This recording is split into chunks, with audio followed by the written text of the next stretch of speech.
Liubov Sučiok buvo 37 metų moteris iš Uostamiesčio.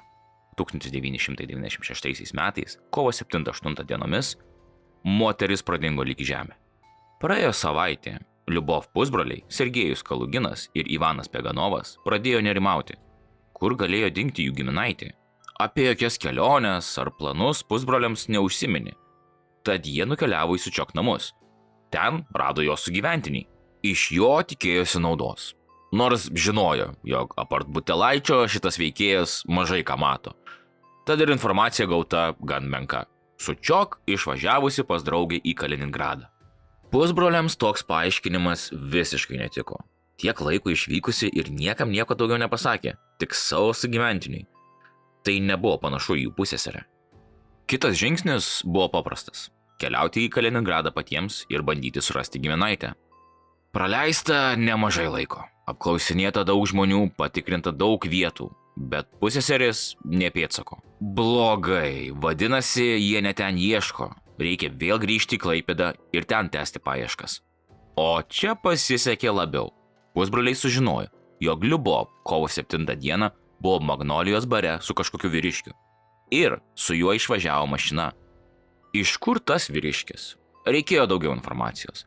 Magnolijoje dirbanti pusbrolio Sergejaus sesers draugė pasakė, kad to vyriškio žmona Nesės bare šoka striptizą. Ten nuvažiavę, jie surado minėtą vyriškį. Tačiau šio elgesys iš karto sukėlė pusbroliams įtarimą. Jis atrodė įsitempęs, lyg nebūtų tikėjęsis, kad kažkas klauso apie Liubovą. Parodžius nuotrauką, vengė ją net pažvelgti, stūmė nuo savęs ir tvirtino šios moters nematęs. Tokios kalbos ir elgesys kėlė dar daugiau įtarimų. Tad vyriškis buvo greitai pagriebtas už pakarpos ir nuvestas atgal į Magnolijos barą. Barmenai ten iš karto atpažino vyriškį. Pusbroliams dar gerai paspaudus kaulus, vyriškis staiga stebuklingai pradėjo prisiminti. Taip, jis buvo šiame bare kovo 7 dieną. Taip, jis sėdėjo prie vieno stalo su dingusia pusseserė. Bet tai kas čia? Juk su moterimi galima smagiai praleisti laiką. Čiagi nenusikaltimas. Pusbroliai spaudė toliau. Pasakok, čia ne viskas tikrai dar. Na, vyriškis ir tęsė. Pasak jo, Sučiok gėrė šampaną, susimokėjo ir išėjo. O jis išlėkė paskui, numojęs ranka jų sakytą antrą kavos puodelį.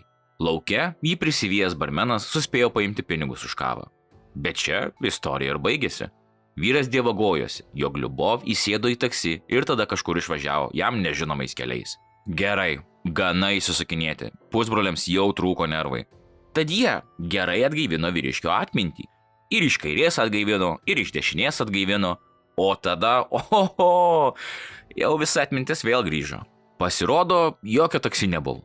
Pasirodo, Liubov išvažiavo kartu su šiuo vyriškiu jo automobiliu. Bet va tai vyrukas pasimetęs, net 4 skirtingas vietas pasakė, kur pasak jo ir paleido moterį. Na ką, viskas kaip ir aišku, vienu ar kitu būdu šis vyras turi būti susidėjęs su Liubov dingimu. Kviečiama policija. Ir mielieji, norėčiau pasakyti, jog mūsų policijos pareigūnai atliko nuostabų darbą. Bet čia Uostamiestis. Ir jūs patys žinote, kokie ten yra pareigūnai. Sugeba parodyti tik tragikomedijas. Kodėl? Paprasta. Nors vyras visą laiką melavo, išsisukinėjo, vengė įrodymų iki kol galėjo. Visa tai mūsų pareigūnams pasirodė visiškai neįtartina. Jop, nieko ypatingo. Čia tik vyras, kurį su dingusia pusseserė paskutinį kartą matė net keli baro darbuotojai ir kuris pasakė, kad su ją paskutinį kartą išvažiavo ir nuo to laiko daugiau nieks jos nematė. Bet baikit, čia taigi nieko nesusiję. Nu bet gerai, būna. Kartais būna tikrai.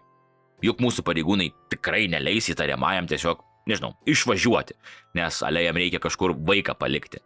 Leidai įtariamajam išvažiuoti, nepaklausęs jo, net neapieškojęs mašinos iš tikro. Čia jau būtų virš visko. Žinoma, Uostamiesčio pareigūnai taip ir padarė. Paleido vyrą, kuris tuo metu nukeliavo į mišką ir sudegino jo automobilio bagažinėje buvusį Sučiok sijoną ir peruką. Atidaryti bagažinę. Viskas, ko reikėjo pareigūnams, bet per daug darbo matyt. O vyras ramiai sau grįžo, pasakė, kad nerado kur palikti vaiko, o pareigūnai jį tiesiog paleido. Dar gero vakaro palinkėjo. Kitą dieną šis vyras susirinko Šilalės rajone pas uošvę paliktas moteriškas rankinės. Po savaitgalio iškviestas klaipėdietis jau buvo sunaikinęs visus įkalčius ir savo versiją pasakojo nesiblaškydamas. Šaunuoliai pareigūnai. Taip byla ir nugrimzdo į nežinią. Bet keistas dalykas. Matote, uostamiestyje iki 1997 metų su Liubov jau buvo dingusios 4 moterys. Ir visos labai panašiomis aplinkybėmis. Tačiau niekas galų nesurišo. Bet visgi nutinka likimas. Nes atsitiko toks labai keistas įvykis, kuris pradėjo dėlioti taškus ant I ir atskleidė vieną šlykščiausių uostamiesčio žudikų.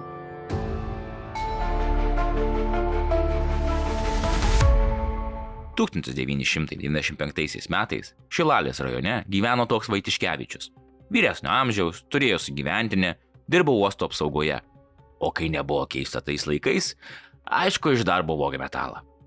Ne vienas kartu su sugyventinės sūnumi 19-mečiu Aldu Mikalausku ir sugyventinė Žentu. Visa šeima, kaip sakant, tam pačiam versle, bet su tokiais hobiais dažnai kyla vidiniai konfliktai.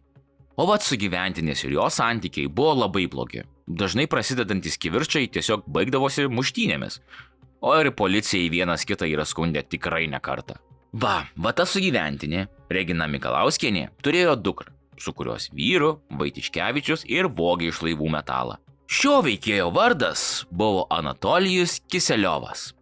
Tad turime visą šeiminėlę.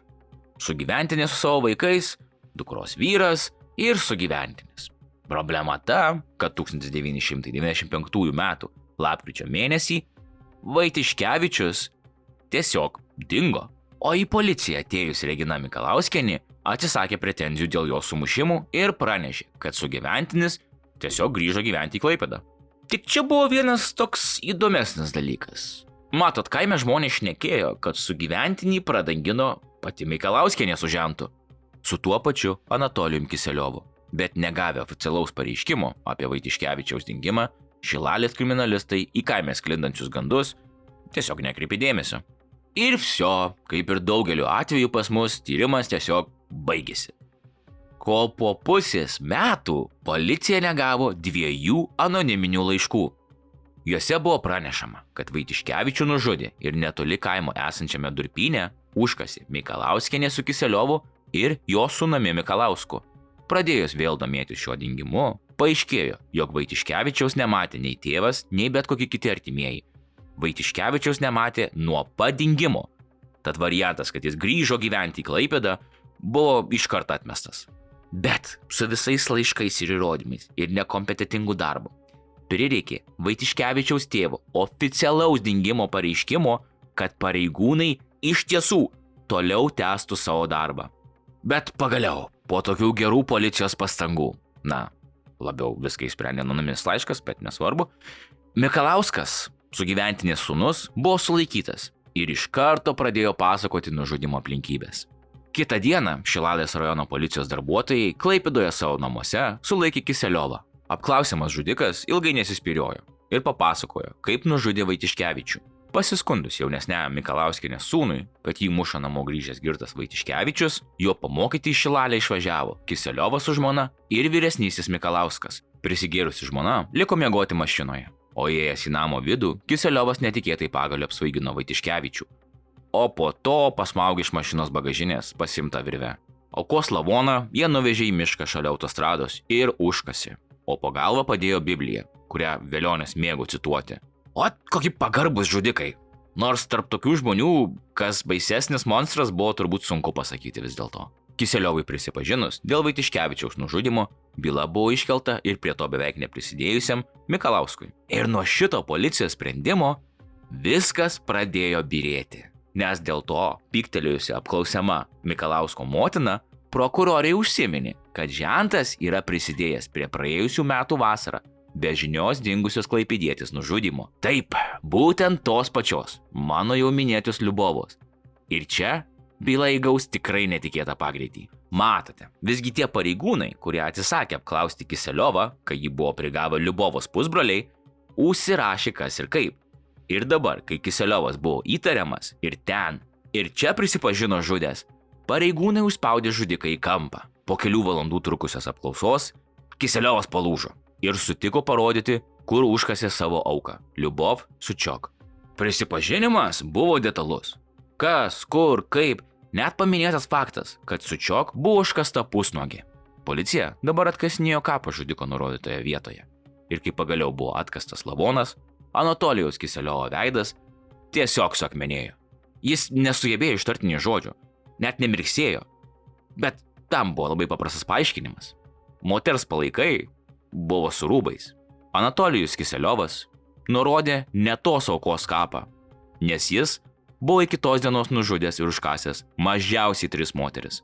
Viena klaida – žudiko pamiršta laidojimo vieta ir dingusios moterys pagaliau buvo atrastos. Na vėlgi, ne policijos dėka. O va šitas mūsų Kiseliovas, surakintas antrankiais, išsiveržė iš policijos apsupties ir puolė bėgti Minijos upės link. Į miško tankmę sprunkiantį klaipėdietį pavyko pagauti tik pareigūnams pradėjus šaudyti ir lengvai sužeidus į koją ir į ranką. Pagaliau, žudikas, maniakas, prievartautojas, vagis ir monstras Anatolijus Kiseliovas buvo sulaikytas. O tokio sulaikymo paveiktas ir tikriausiai išgąsdintas Kiseliovas kameroje per naktį parašė prisipažinimą, kuriame papasakojo, kaip pasmaugė 3 moteris. Na bent vienoje vietoje uostamiesčio pareigūnai sugebėjo gerai darbą atlikti. Pašauti sprunkantį. Bet kas per velnias buvo Kiseliovas?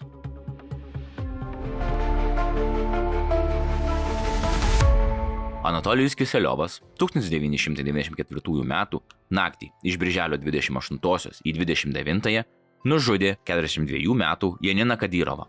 1995 metais naktį iš lapkričio 27 į 28 Šilalės rajone gyvenusi 36 metų Sergejų Vaitiškevičių. 1996 metų naktį iš birželio 26 į 27 29 metų Vilma Kriaučiūnienė. O naktį iš Liepos 7 į 8 jau minėta 37 metų Liubovė Sučiok. Tik liko nepatvirtintas spėjimas, kad Kiseliovas nužudė ir be žinios dingusią Moniką Malinauskaitę. Mergaitė negrįžo namo iš gimtadienio šventės. Kodėl moteris žudė? Iš meilės? Ne iš meilės joms, bet kitai moteriai. Susipažinęs su gražia striptizo šokėja, taksistu dirbęs Kiseliovas, suko galvą, kaip jis galėtų ją išlaikyti. Laukdamas klientų prie restorano, jis pasirinkdavo aukas. Visos 3 moterys buvo gausiai pasipuošusios aukso papuošalais. Veždamas iš restorano, taksistas klientės kalbindavo ir kažkokiu stebuklingu būdu priversdavo juo pasitikėti. Galiausiai moteris jis pasmaugdavo. Nužudytųjų žiedus ir grandinėlės dovanodavo jaunai žmonai. Moteris matė, kaip baimindamasis policijos kratų, sutuoktinis aukų papuošalus kišdavo į cukraus pilną cukrinę. O tardamas Kiseliovas, prokurorui, dar iki prasidedant teismui, guodėsi naktimis sapnavęs košmarus, kuriuose nužudytosios sėdėdavo jam ant krūtinės ir pačios jį smaugė. Žudikas taip pat pasakojo apie žiaurų savo likimą, kuris lemia, kad nė vienam giminės sūnui nelemta užaugti su tikruoju tėvu. O dar Kiseliovas prasitarė apie didelę klaidą, kuri jo vos neišdavė. Guldydamas vieną nužudytųjų duobę, mėnulio apšvietoje nužudytosios burnoje pastebėjo auksinius dantis. Kiseliovas aišku juos išlupo ir jau po kelių dienų bandė pasipelnyti, parduodamas juos prie stoties veikusioje aukso supirktuvėje. Bet Kiseliovo apmaudui nebuvo ribų, kai sužinojo, kad dantys ne auksiniai, o tiesiog geltono metalo, kurio odontologai pakeisdavo auksą. Tai gerai, kad šis Lombardo darbuotojas labai daug neklausinėjo apie tai, iš kur šitas veikėjas gavo dantų, o ši byla bendrai sukėlė didelį rezonansą Klaipėdoje. Teismo proceso stebėti susirinko ne tik aukų giminės bei artimieji, bet ir jų visiškai nepažinoję žmonės. Emocijos prieš ir po teismo posėdžio liedavosi per kraštus. Žmonės tiek kartų prakeikė teisiamąjį, kad jeigu jų linkėjimai išsipildytų, jokios teismo malonės Kiseliovo neišgelbėtų. Galbūt baimindamasis akistatos su nužudytųjų giminaičiais, Kiseliovas teisme vaidino išprotėjusį. Pavyzdžiui, teismo pastato laiptais Anatolijus Kiseliovas lipdavo tik tol, kol atsiverdavo koridoriaus durys. Tada vyras susmukdavo ir nebegalėdavo paeiti. Jo žvilgsnis apsiblausdavo ir tapdavo nieko nereginčiu, o veido ir viso kūno judesiai demonstravo visišką pamišimą. Uždarytas į kaltinamąjį narvą, jis susmukdavo ant grindų arba gulėdavo ant suolo, baubdavo ir net neatsakinėdavo į klausimus.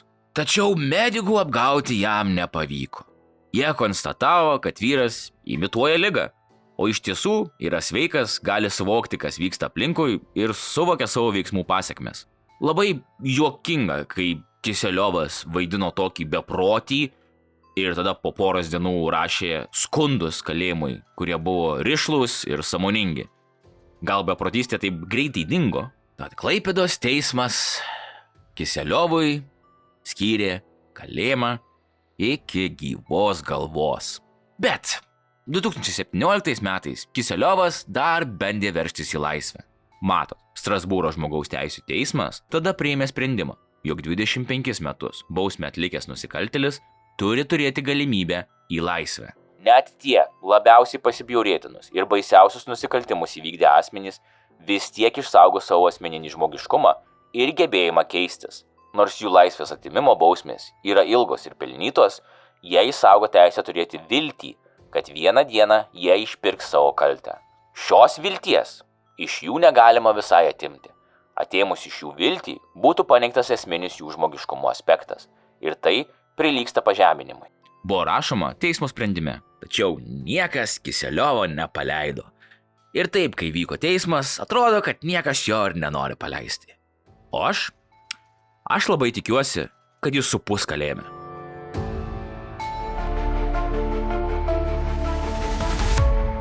Šiandien bus tiek. Dėkoju, kad žiūrėjote dar vieną mano video. Ir vėl istorija, kurios nesu girdėjęs. Bet kaip norėčiau būti ten, toje vietoje, prie kapo, kai Kiseliovas padaro pačią didžiausią savo gyvenimo klaidą. Pamatyti tą veidą, gal dar ir pašauti į koją, į ranką, dar kur nors, žinot, visas komplektas. Tiesiog sudėtinga, kai pasiskaitai tokias istorijas, kur aukos net negalėjo pasipriešinti, negalėjo pabėgti, negalėjo apsisaugoti. Gerai, norėčiau sužinoti jūsų nuomonę apie šį maniaką, gal kažką teko girdėti, ar patys tuos laikus pragyvenote? Paplepėkim komentaruose. Kaip visada, karmas taškai tiems, kas laikina video, subscribina ar net pasidalina šią istoriją su draugais. Dar kartelį dėkoju, kad žiūrėjote, likite budrus, likite saugus ir pasimatysime kitą kartą.